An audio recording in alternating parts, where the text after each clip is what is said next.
And we're sticking on the topic of what was debated in the Senate yesterday, the Municipal Corporations Extension of Terms of Office and Validation Bill 2023. We just touched on, well, one of the independent senators' contributions, but to get into now the opposition government debate, which what I saw, I didn't see the whole thing, but it was pretty entertaining to watch and informative. We have with us, of course, our usual Thursday contributor, Senator Jayanti Lutchmedial, who was one of the early speakers in that debate. So, Senator Lutchmedial, thank you for joining us this morning.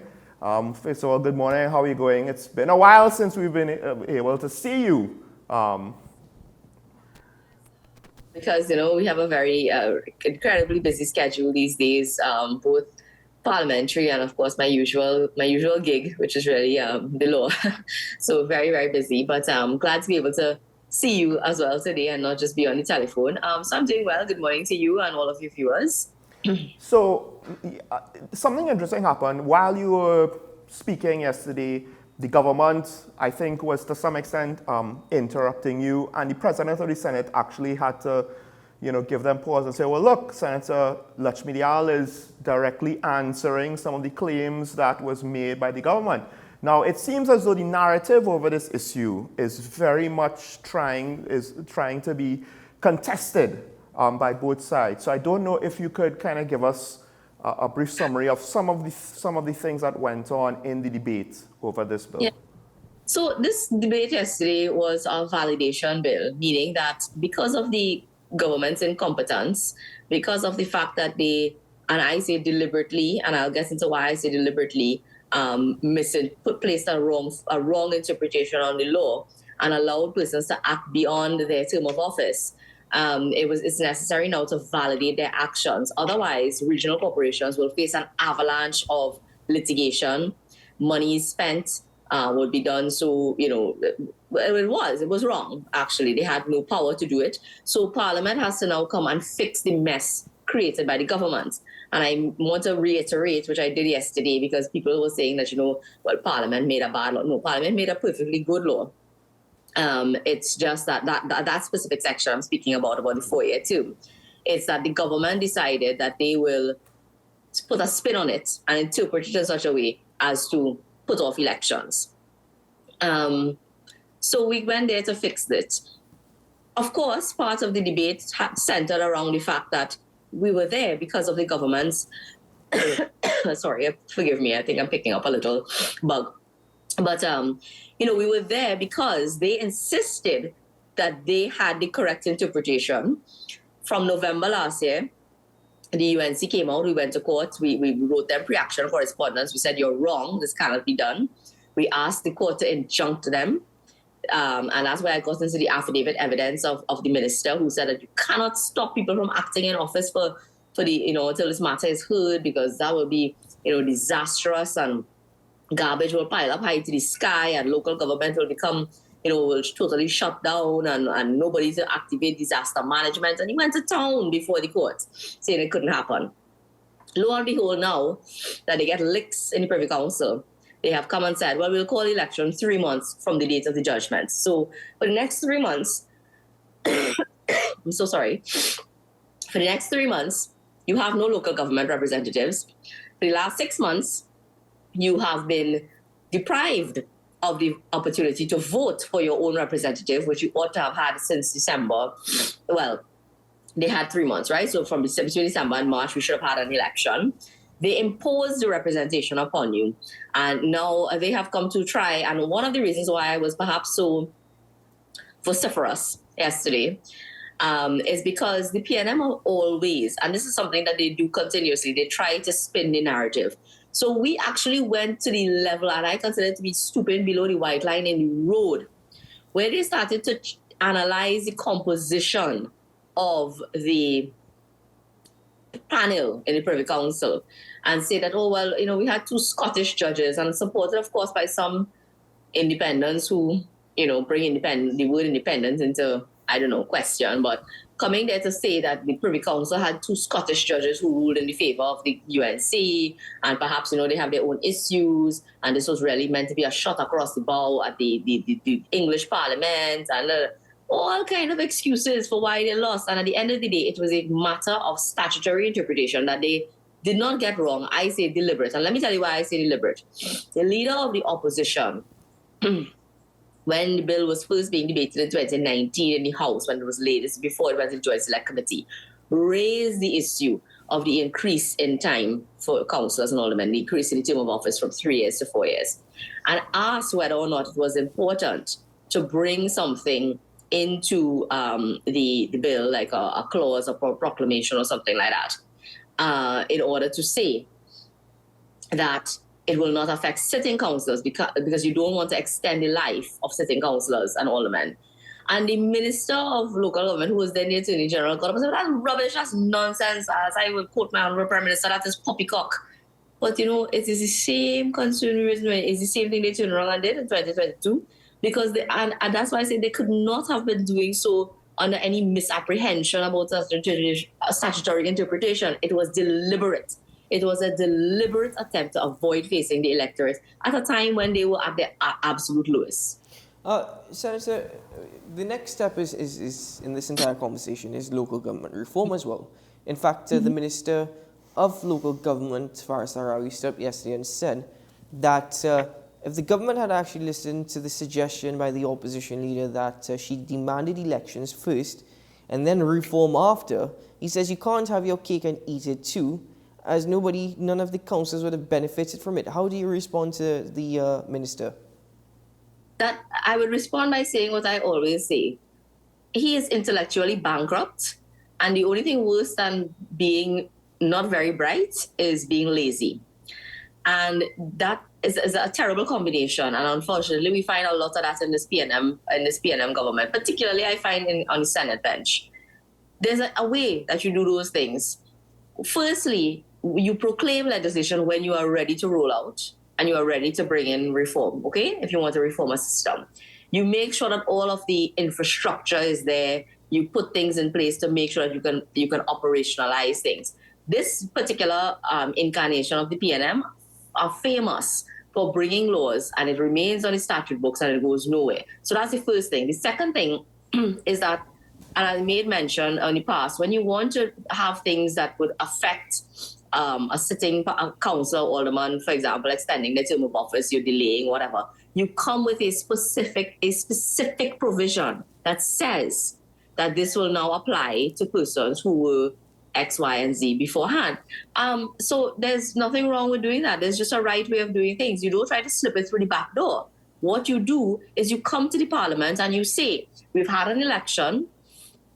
We have persons who were elected for a period of 3 years. We now wish to extend their time for 4 years. We are bringing a specific provision to the parliament to say we want to do this. We have provisions now where we want to restructure local government. And for example, they are introducing, which I oppose, this concept of executive councils within the corporations, right? To be selected by the mayors. I oppose it because really that silences the voice of minority within councils, right? No two ways about it. And if it is that they want to make that and bring that on stream, whilst the councillors who are now to be elected are sitting, then you bring the appropriate amendment or bill to Parliament to say that that's what you want to do. That's all. There's a way that you do things properly, and there's a way that you do things when you are, I don't know, the beneficiary of very poor legal advice, or when you are just lazy. And that's what it is. You see, they are afraid to come to the Parliament and face criticism. All they had to do, if it is that these reforms are so important and necessary to turn on during this 12-month extension, is to do what Patrick Manning did on 3 occasions. Right? You bring a 2-clause bill to the Parliament and say elections which are to be held on X date are due to be held by or on before X date will now be held by so-and-so date. And you bring it to the Parliament and you ask the Parliament to debate it. You give parliamentarians on all benches an opportunity to speak on it. And yes, it's simple majority legislation that will pass. But you don't hide. You don't do things surreptitiously, because that is where the problem comes in. And that's the problem that they face here. Had they brought the Patrick Manning style amendment to defer the election and to give themselves a year or 2 years or even more time to roll on and turn on their reforms, they would not have faced the challenge that they faced in court. Wow. But again, they can't adopt that approach because they don't want to face criticism from the parliament and the wider population. A Patrick Manning policy for a Keith Rowley-led administration. That's an interesting combination.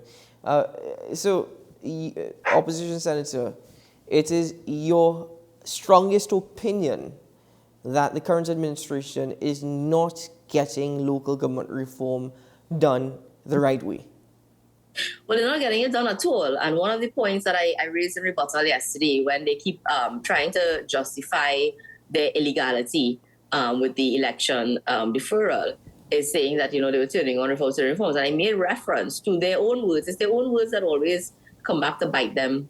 When they announced the deferral of the election, they rolled out something called a timetable. And they spoke about, the 50-something different changes, and some could be done immediately, some could be done 2 to 3 months, some could be done within 6 months, etc. Well, it's been 6 months since November last year, and not a single change or not a single reform has been rolled out in terms of that package of legislation that they passed. The only thing they did is say that the term of office changes and the election will not be held in 2022, will be held in 2023. Other than that, absolutely nothing has been done.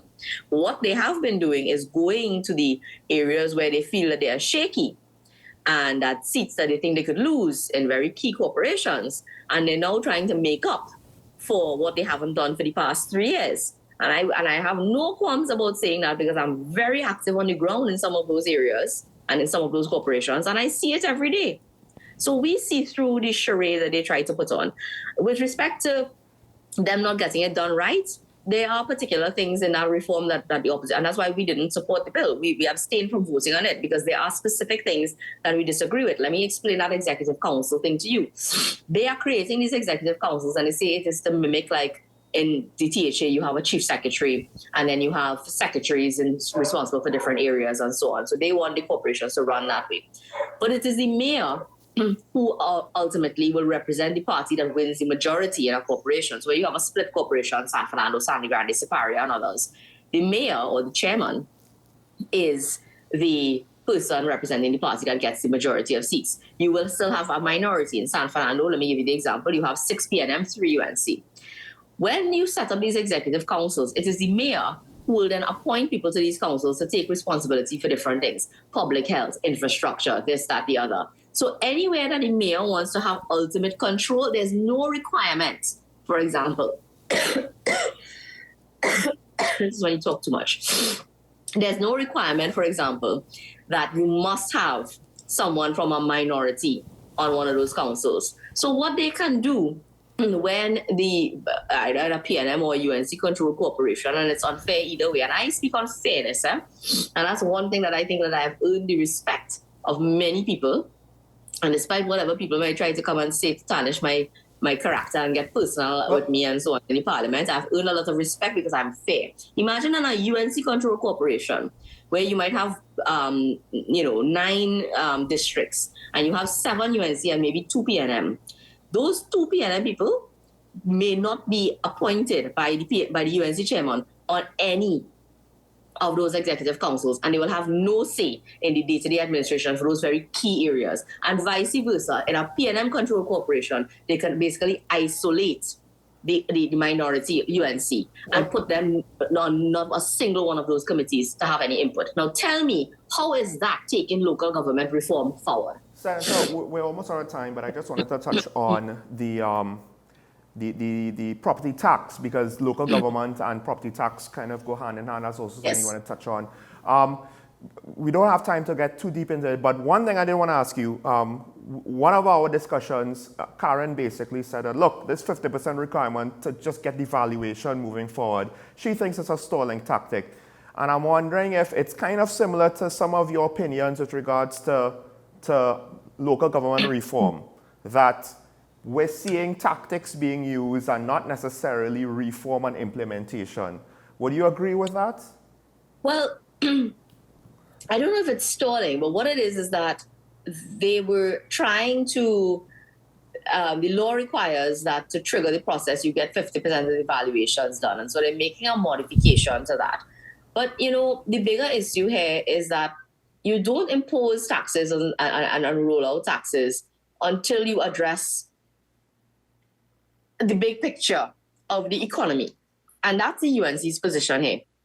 One of the critical issues that we see facing this government and the population right now, and the government is really failing on, is the issue of tax returns, refunds, VAT refunds to small businesses. And when they are pushing forward and trying to get more and more taxes being placed on the regular person, residential properties, and then eventually commercial properties and so on, it's like you're just taking more out of people who you have already taken from, and you are not doing your part to give back. And there's something we call a social contract between a government and its people. And I believe that this government continuously breaches that social contract because there's a total lack of fairness and consideration. Now, they have been trying to collect property tax since, I think, 2017 or so on. They can't get it right up to now. They have to keep tweaking the law.